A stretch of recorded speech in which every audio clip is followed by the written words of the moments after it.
In a forgotten corner of the world where modern maps drew no lines and the wind carried whispers of truths long buried, there lay a village cradled by vast mountains and dense, breathing forests.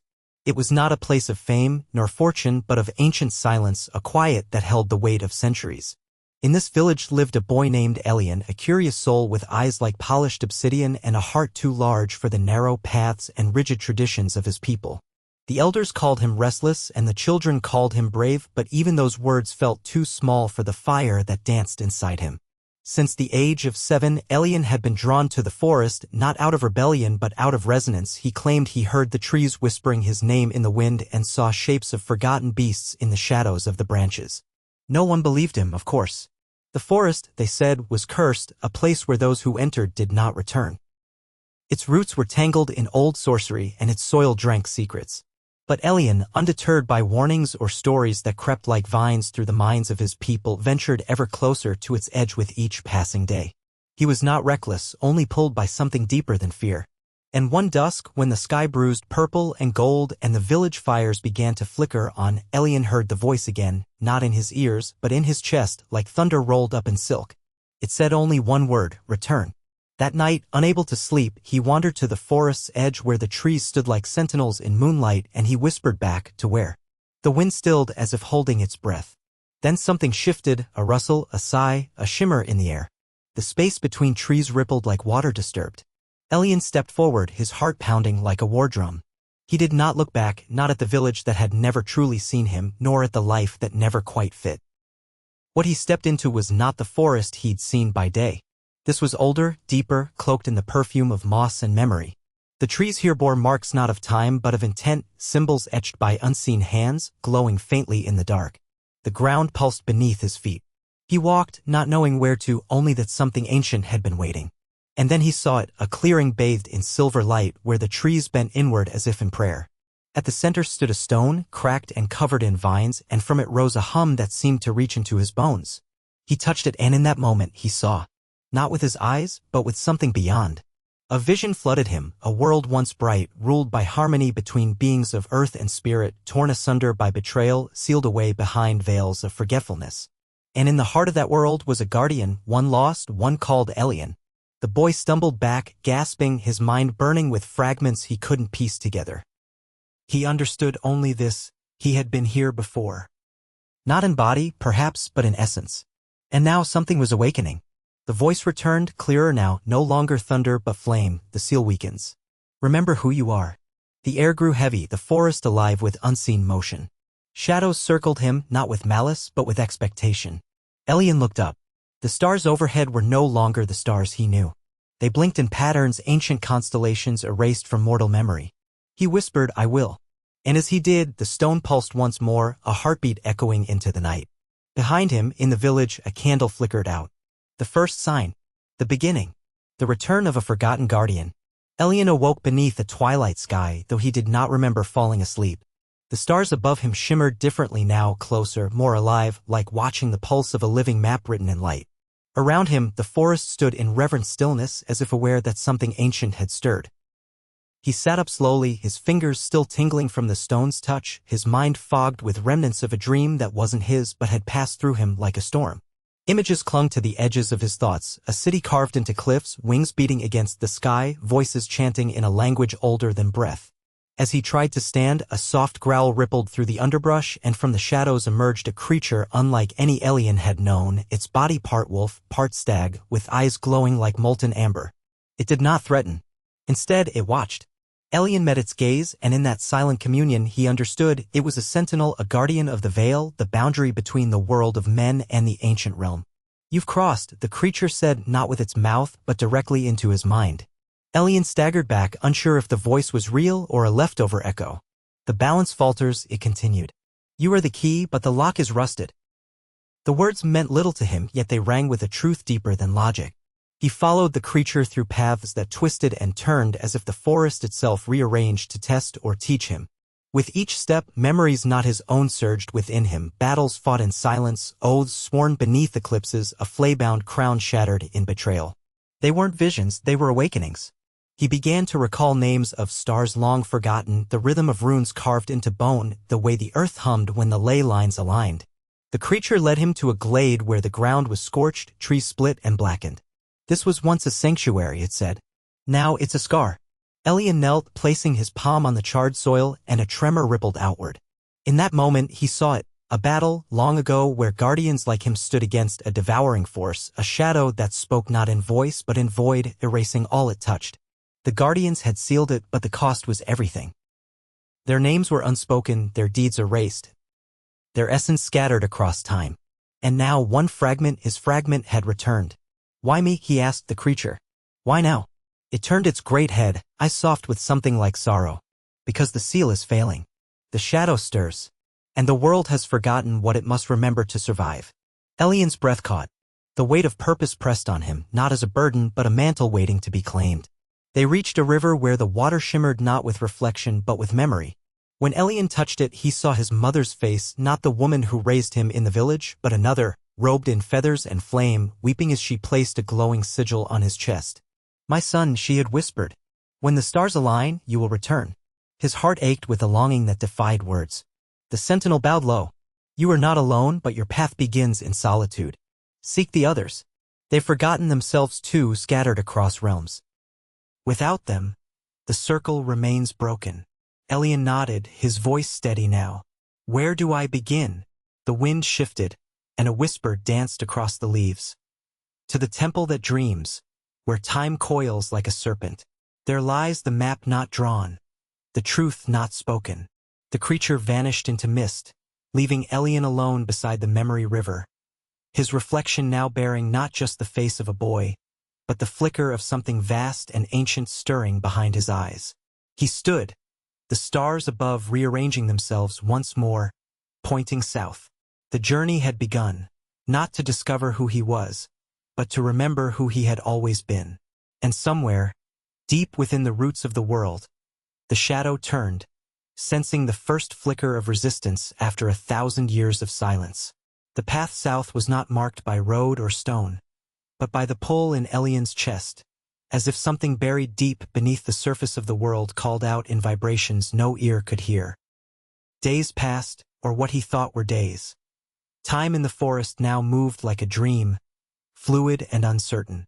Trees gave way to plains of silver grass that shimmered under twin moons, and clouds painted messages across the sky in shifting languages Elian was only beginning to understand. He walked until his feet blistered, until hunger gnawed and thirst burned. But always he walked, driven by the vision of the temple that dreams. A place he could not name yet had always known. Along the way he met echoes, specters of the past not quite alive but not entirely gone. One was a girl with braids made of wind, who danced above a lake without touching its surface. She told him of the breach, how the veil thinned every time a soul forgot its name. Another was a giant made of stone and sorrow, who wept molten tears into the earth and begged Elian to remember the promise once made under a shattered sun. They gave him pieces, names, symbols, fragments of oaths sworn in lifetimes lost. Each encounter deepened his knowing, widened the ache inside him. But with clarity came consequence. The more Elian remembered, the more the world seemed to remember him. Shadows began to follow, not the natural ones cast by moonlight, but sentient things stitched from absence. They did not attack. Not yet. They watched, waiting. One night, as he slept beneath a tree that bled golden sap, he dreamed of the first breach, the moment the ancient seal cracked. He saw 7 figures standing in a circle of light, hands clasped, voices united in song. And at the center, a black spiral pulsing like a wound in the fabric of reality. One of the 7 broke rank, touched the spiral, and was consumed. That betrayal shattered the harmony, split the guardians, scattered their essence. Elian woke gasping, the echo of the song still in his ears. He was one of the 7. That was certain now. But who was the one who betrayed them?